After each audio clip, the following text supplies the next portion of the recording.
I'm wanting to call off my wedding because my fiancé is a control freak. Background. I'm 32, she's 34, we're Catholic, she has 3 kids from previous marriage. We were dating for about 8 months then decided to get engaged because things were going well. I felt like she was my person, she felt the same, I did great with the kids, we were both only getting older. We're supposed to get married in December, but I don't want to anymore. I moved in about a month ago to save money in the name of trying to pay off as much debt before the wedding so we can buy a house soon after. This is when everything changed, I feel, for the worse. She instantly wanted a joint bank account. I didn't want to because I felt it'd turn into a control situation and it has. When I told her I didn't want to, she said, well maybe we shouldn't get married. She controls every bit of the money and everything else down to what I eat. I have to ask to spend $4 on medicine when I'm fighting a sinus infection. We aren't hurting for money. I make $75,000 after taxes. Backstory on my health. I have had ulcerative colitis since I was 20. Had my colon removed when I was 25. I literally have to eat more than I used to because I don't absorb everything like a normal person. She gets mad at how much I eat. I have to sneak food at work. I've tried to explain it to her and so has her mom but she doesn't get it still. She tells me I have to work at least 70 hours a week Monday to Friday, and what I can on Saturday when we don't have the kids so we have extra. I don't spend money on anything. I use my personal money so I have the amount of food I need. This was a fight to get what food I do have for work. Proper nutrition and rest are super important due to my health. I mistakenly take something that was for the kids, I get in big trouble. Even if it just cost $1. Or even if I don't take some leftovers to work, that I try to leave for others so I'm not greedy, I get blamed for wasting food even though she didn't tell me to take it, and has yelled at me for taking too much, so damned if I do, damned if I don't, right? She shows little to no affection. I work 12 hours on my short days, around 15 on my long days.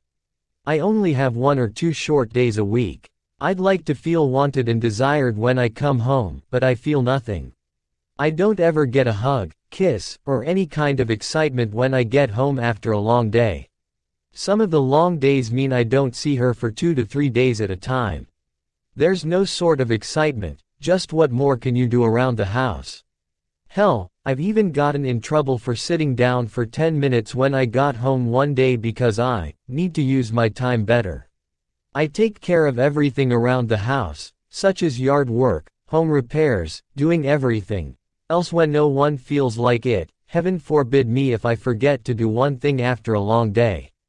Getting help from the kids is a chore. I am feeling used and much like I'm just here to give money, do as much as I can, and if I bring something up, it gets turned back on me. Am I crazy for not wanting to go through with this? We already had a talk about how I can't live like this, and it was good for a couple days then back to the regularly scheduled program. So I don't feel like anything will ever change, ever.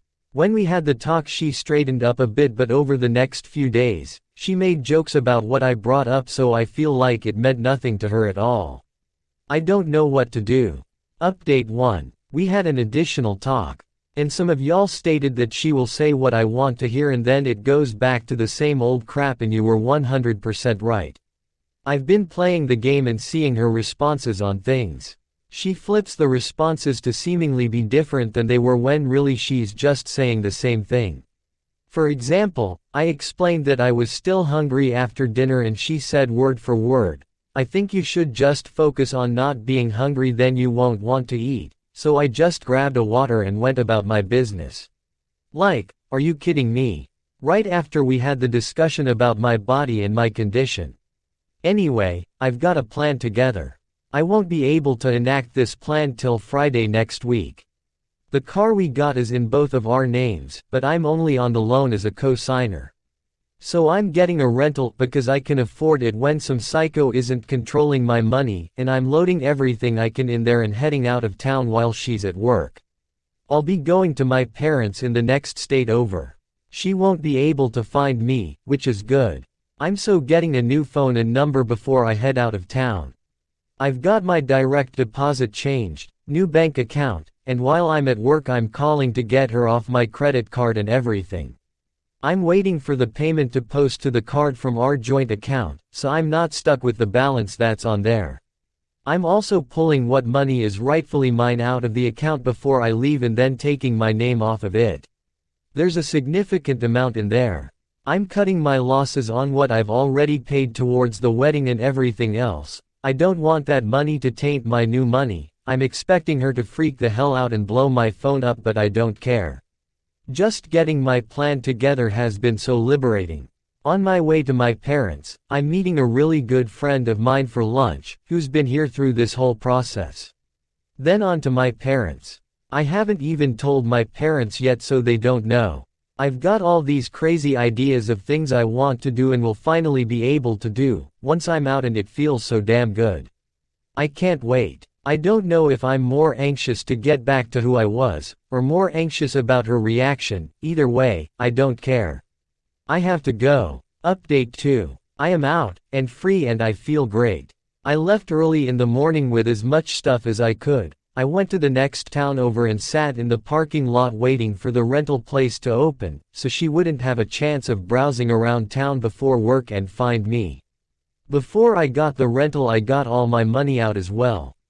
After getting the rental, I went back to the house to get more stuff. I guess she had gotten the hint and locked me out of the house. But I got all my important and expensive stuff out, so that's good. I went back to the bank, and got a printout of all the transactions from the joint account, and I was immediately pissed off. I had to ask for medicine, but there were so many Amazon charges for going out to eat, transfers of money to different accounts and everything. But I had to ask to spend $4 on medicine for a sinus infection. It looks like she was transferring money so I couldn't track it all. I gave the printout to my friend so she can get me a spreadsheet together to track everything easier. While driving down to my parents', 4 hours from where I live, I was able to get all my passwords to every account reset, and removed her as an authorized user on everything. Also, before leaving I got a new account debit card and switched all that over.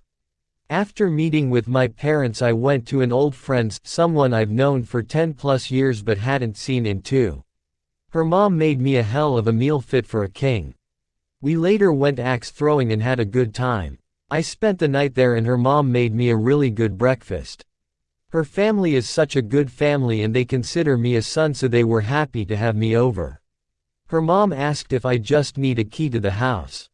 This morning, I drove back to my parents and we went to a flea market and I was able to spend my money on whatever I wanted and it felt so good.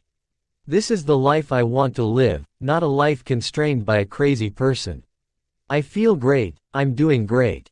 Leading up to leaving I was getting super anxious about it and having trouble sleeping. Hell, I saw my ex Monday and some Tuesday, but because of my schedule, didn't see her for 3 days. No I miss you, no nothing, just messages asking me to do things. Also, on the way down, she didn't try to contact me at all. She did try to contact my parents but they didn't answer, thankfully. I've got quite the road ahead of me to get where I want to, but it'll be an easier road to travel than what I was doing. I've already contacted a flight school and will be enrolling to get my private pilot's license in the next few months and I can't wait. It's been a huge dream of mine since I was little. This has been the best thing I've ever done for myself and my well-being. Looking forward to see where things go and where I can take it. Thank you guys again for the sound advice. Only thing I have left to button up is the vehicle we bought, but I ran out of time. I've got a meeting with a lawyer next week to get it taken care of.